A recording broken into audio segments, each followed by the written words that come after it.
What if the most important military decision of World War II was never officially recorded and only came to light in a private conversation between two presidents? In the spring of 1945, as Allied forces carved their way through the heart of crumbling Nazi Germany, something extraordinary happened along the Third Army's axis of advance. General George S. Patton, one of the most brilliant and volatile commanders in American military history, made a decision that defied the orders handed down from above, and in doing so may have altered the final shape of the war in Europe.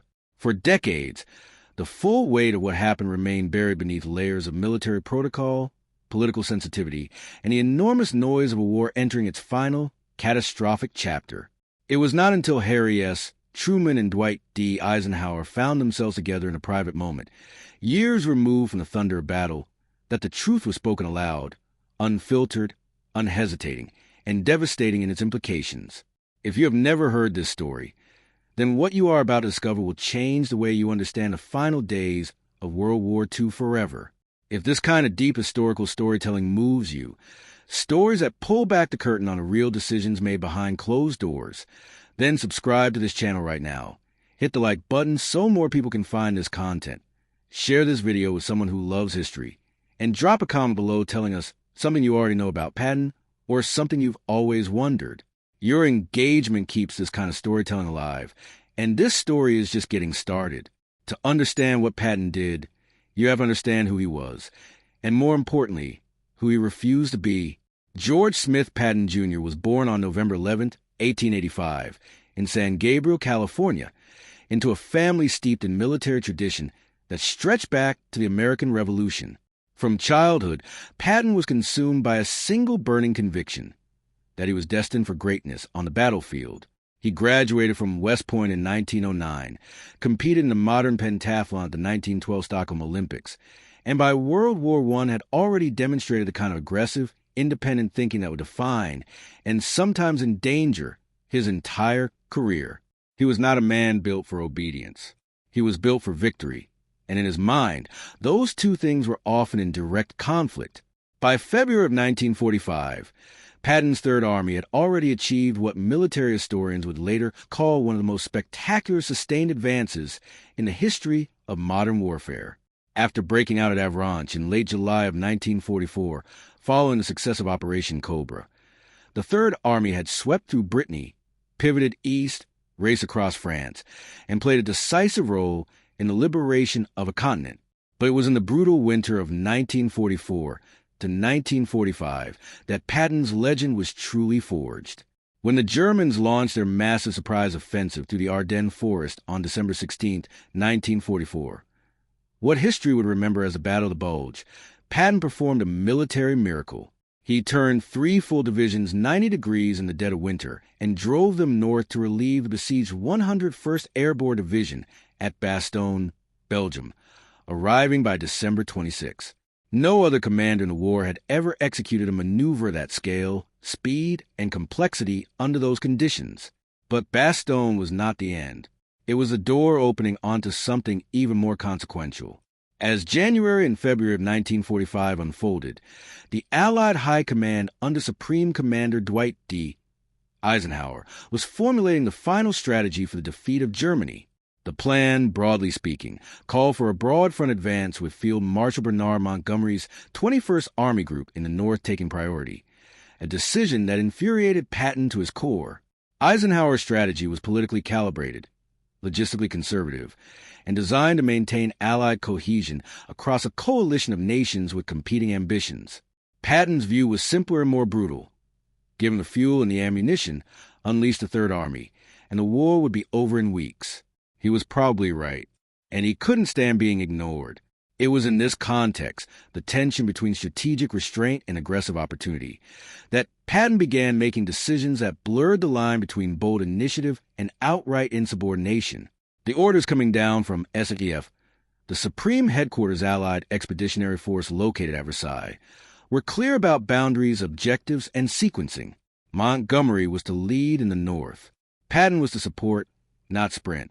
But in early March of 1945, as the Rhine River came within reach, Patton did something that would be discussed in military academies for generations. On the night of March 22nd to 23rd, 1945, the Third Army crossed the Rhine River at Oppenheim. Quietly, without fanfare, without waiting for permission, and critically, hours before Montgomery launched his massive, meticulously planned, and heavily publicized crossing at Wesel in the north on March 23rd. When Patton called Eisenhower's chief of staff, General Walter Bedell Smith, to report the crossing, he was almost gleeful. He had beaten Montgomery to the Rhine. He had done it his way. If you are still watching, you already sense why this matters, and it goes so much deeper than military rivalry. At this exact midpoint of our story, we want to ask you to pause for just a moment. Subscribe to this channel if you haven't already. Like this video to help the algorithm bring it to more history lovers. Share it with a friend or family member who would be electrified by this kind of story. And leave a comment right now telling us, did you know Patton crossed the Rhine before Montgomery? Because what comes next, what Patton did after that crossing, is where the story becomes truly extraordinary. After the Rhine crossing, the Third Army drove east with stunning speed. By early April of 1945, Patton's forces had penetrated deep into central Germany, reaching the Mulde River and approaching a boundary that was about to become one of the most politically charged lines in modern history. The Elbe River and the city of Dresden lay within potential reach.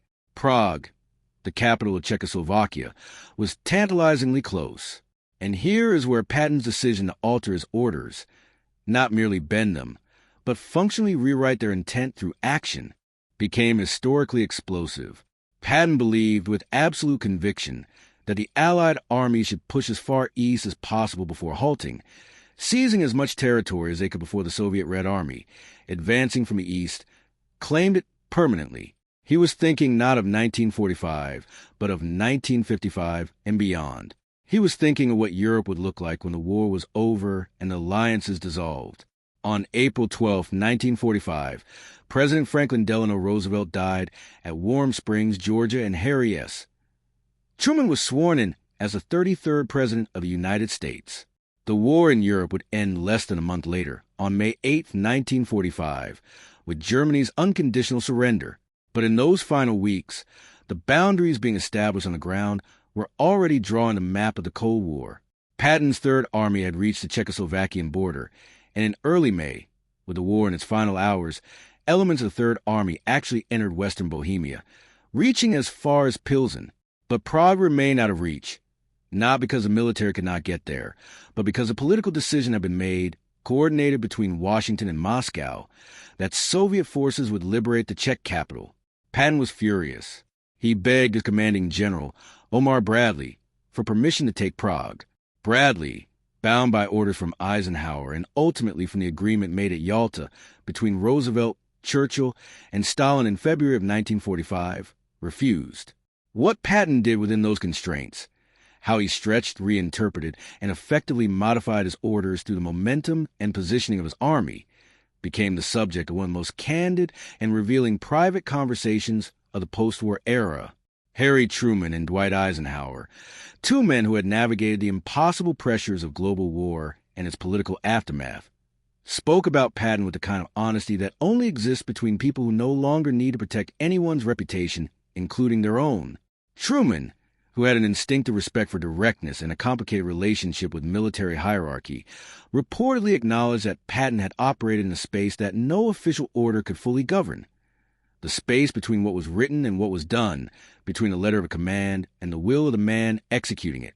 Eisenhower, who had both admired and been tormented by Patton throughout the war, is said to have confirmed that Patton had indeed changed the shape of his advance more than once, not through formal requests, but through the sheer momentum of action, presenting his superiors with facts on the ground that could not be undone. Eisenhower, speaking with the measured gravity of a man who had carried the weight of the entire Western Allied effort, reportedly told Truman that Patton understood something few commanders ever fully grasp, that in war, possession is 9/10 of the order.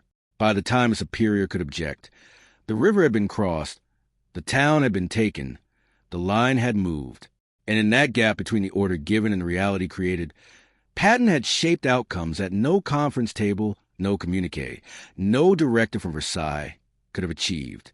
Truman listened, and according to those who were present for or informed of this exchange, he said something that cut to the heart of what Patton represented.